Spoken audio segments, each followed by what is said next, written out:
é você ter inveja, é você ter ciúme. Isso é ruim, isso faz mal. Nós temos que usar as mãos.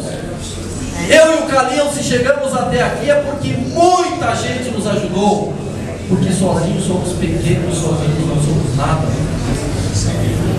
E eu quero continuar acreditando na solidariedade como forma de nós vencermos e ultrapassarmos todas as barreiras. A solidariedade de se dar as mãos. É essa lagoa que eu quero. É dar as mãos, nós andarmos juntos. Oh, como é bom a gente ver quando uma pessoa está bem de vida. Quando ela está bem com a família, quando ela está bem com os amigos, quando ela está bem no emprego. Mas que Deus ajude que vá cada vez melhor. Acho que é por isso que eu vou bem. Que eu não tenho olho gordo em cima de ninguém. Eu só torço que todo mundo vá bem. Porque daí fica bom para todos nós. Fica bom para todos nós.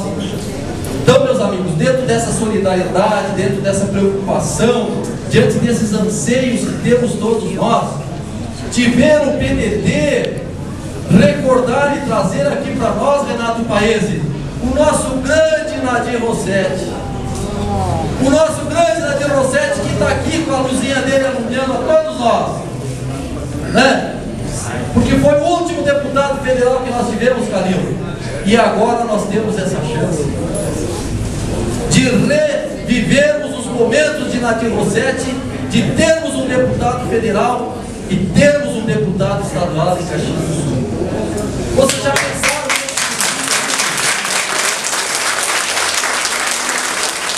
Cada um de nós aqui pense da importância desse ato, da importância desse momento que é histórico. Duas eleições que não são fáceis. Duas eleições muito difíceis, mas duas eleições viáveis. Eu tenho chance muito grande de me eleger. Eu vejo que eu tenho chance, e não é pequena, mas nós temos que trabalhar muito para buscar essa chance. Nós temos que trabalhar, porque ela está ali, ó, ela está ao nosso alcance. Basta que nós nos unimos e chegamos lá. A eleição do Calil eu tenho andado.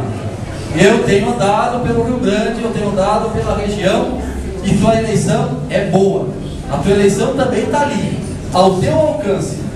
Mas tu e eu sozinho não vamos lá alcançar ela. Precisamos de todos. Não existe eleição ganha, não existe eleição perdida.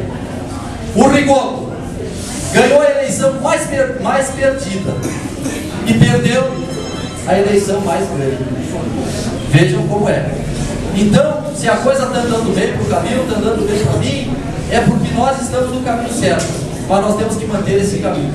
E esse caminho só vai se realizar, meu presidente, eu estou terminando, com a união de todos. Parabéns ao PDT, parabéns às mulheres do PDT, parabéns aos homens